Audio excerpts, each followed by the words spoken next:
Welcome back. All right, so we're going to talk about Ryan Smyth today. This is one of those career videos I was pretty sure I'd done. Again, checking the channel. Nope. Known as Captain Canada. The ironic part is he was never captain of the Oilers. I even double and triple checked. I'm like, wasn't he? No, Jason Smith was captain while he was there. Ryan Smyth was an alternate. Never team captain for the Edmonton Oilers. That's so weird.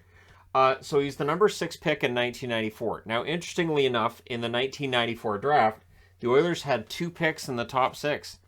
And the number 4 pick they used on Jason Bonsignor. And his career didn't quite pan out the way Ryan Smyth's did. But it's interesting because that draft year for the Oilers was very important, right? So this is a team that won the Cup in 1990. By the time we reached 1994, that's all long forgotten, and they're trying to build themselves back up. So that first year after the draft, he did play 3 games with the Oilers.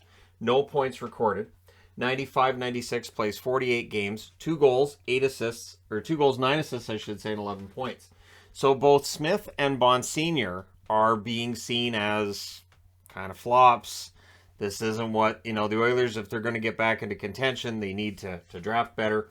All this stuff. And then it's a career year for Ryan Smyth in year 3. 82 games. Well, second full year, third year that he's been in the NHL. 82 games, 39 goals, 22 assists, 61 points. In the playoffs, 12 games, 5 goals, 5 assists, 10 points. So, 97 and 98.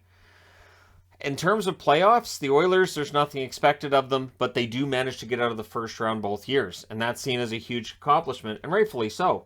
97-98, 65 games, 20 goals, 13 assists, 33 points. So severe regression shown by Ryan Smyth that year in the playoffs, 12 games, 1 goal, 3 assists, 4 points. So again, the Oilers achieving more in the playoffs than expected of them. And so there's this feeling that the Oilers are middle of the crowd and sort of an average team, but in big games you got to watch out for them. And so they're kind of giant killers in 97 and 98. 98-99, 71 games played, 13 goals, 18 assists, 31 points. So his goals have dropped to a third of what they were 2 years before in the playoffs. 3 games played, 3 goals in those 3 games played. But now we're back into Ryan Smyth being said as, well, he had 1 really good year. Well, he's not that great. And so these conversations are out there again, although his leadership is there, his maturity is there, and there's a lot of things with Ryan Smyth that made him a very good player that went beyond the score sheet. 99-2000, his scoring does jump back up. 82 games, 28 goals, 26 assists, 54 points. 5 playoff games, 1 goal scored. 2000-2001, 82 games played, 31 goals, so his second 30-goal season, 39 assists, 70 points. And that was an absolutely remarkable season for him in the playoffs. 6 games, 3 goals, 4 assists, 7 points. So Smith's got quite the reputation at this stage for being a big producer when you need him in important games. And not only that, but for an Oilers team that was watching star players go, and guys would come in, they might spend a year or 2 in Edmonton, and then they'd go. Ryan Smyth was kind of a consistent threat, and he was there all the time. And he was honestly seen as a guy who probably was, favored to spend his entire career as an Oiler. 2001-2002, 61 games played, 15 goals, 35 assists, 50 points. So again, he misses some games that year, but he plays well in the games that he plays. 15 goals in 61 games, a little bit low, but the 35 assists and 50 points are excellent. 2002-2003, 66 games, 27 goals, 34 assists, 61 points. So one of his best statistical seasons there in terms of points per game, and in 6 playoff games, 2 goals being scored. So again, Ryan Smyth, Mr. Oiler here. 82 games in 2003-2004, 23 goals, 36 assists, 59 points. So Ryan Smyth, he's well paid, he's a star player, everything's going well for him. And then we have the lockout season, 04-05, doesn't happen. So 05-06, 75 games, 36 goals, which is the highest he'd had since 39, that first 82-game season. 30 assists and 66 points. So one of his highest point totals in his career. And in the playoffs, the Oilers go all the way to the final. So the giant killers they were in the late 90s. 2006, they squeaked their way into the playoffs, and then they go on a run. 24 games, 7 goals, 9 assists, 16 points. So Ryan Smyth is front and center for a run to a Stanley Cup final. And honestly, things look good for the Oilers. And then Chris Pronger left, and things kind of fall apart. So 2006, 2007, as the Oilers are trying to find their way back to playoffs, 53 games played with the Oilers that year, 31 goals, 22 assists, 53 points. But there were rumors. There were rumors that they weren't going to be able to keep him. They couldn't agree on an extension. And so the idea of trading Ryan Smyth was out there. Now, this is 2007. He made his debut as an Oiler back in 94-95.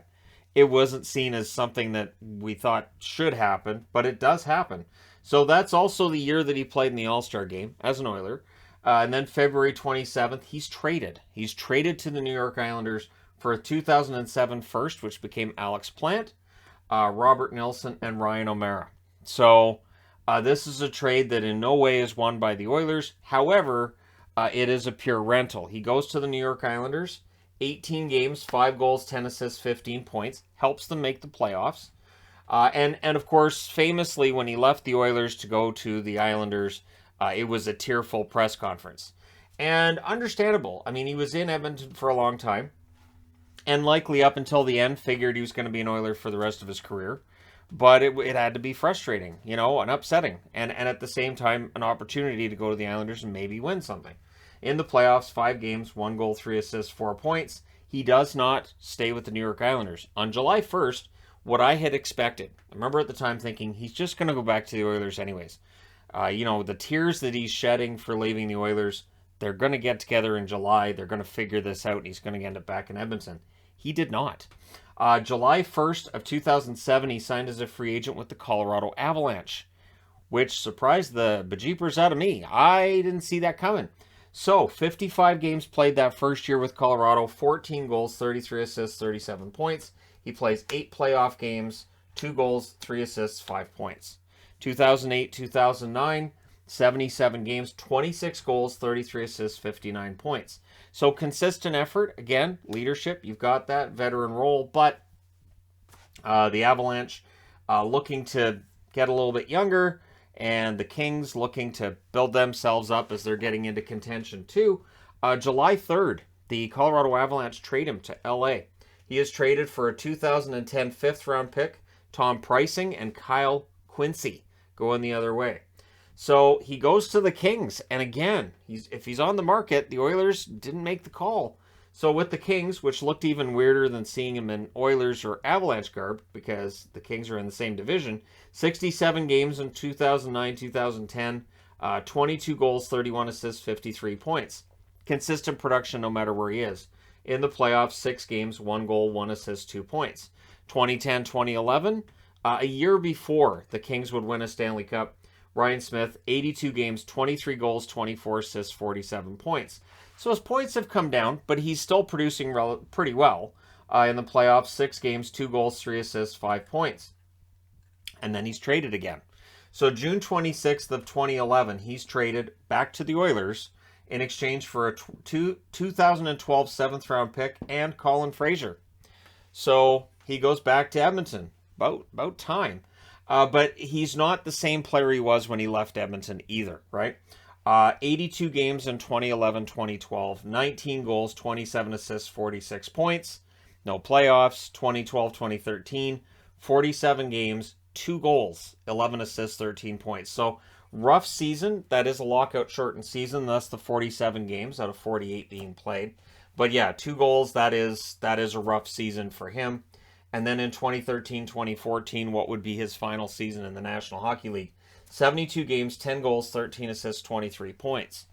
Now, 1,270 games played is 79th all time.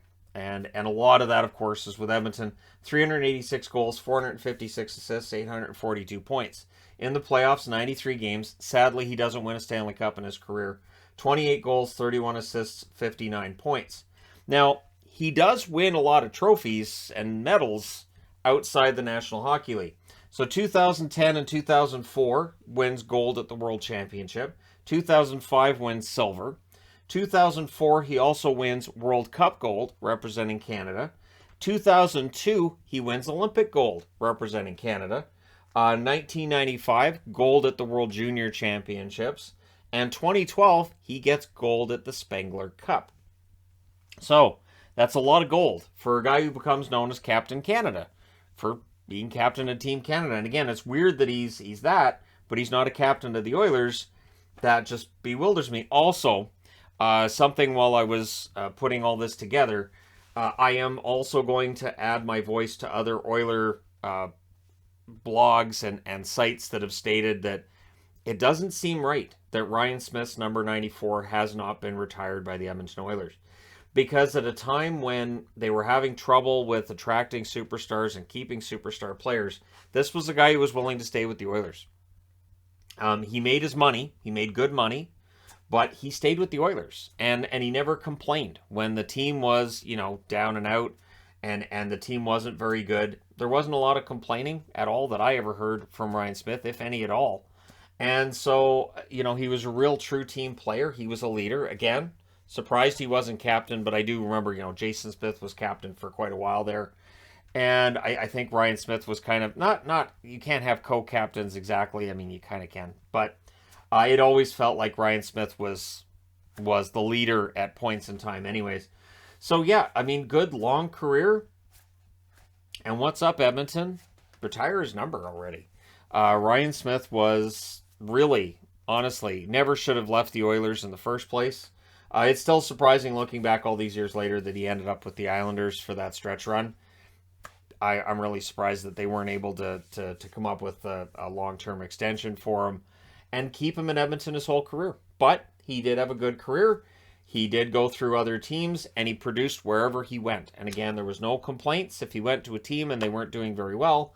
Again, not a lot of complaining from him, and a lot of leadership on and off the ice. So there you go. Let me know your thoughts in the comments section below regarding Ryan Smyth. Don't forget to hit like and subscribe if you're browsing your way through. You just happened upon this video. And hey, thank you guys so much for watching, for all your support. I will talk to you again soon.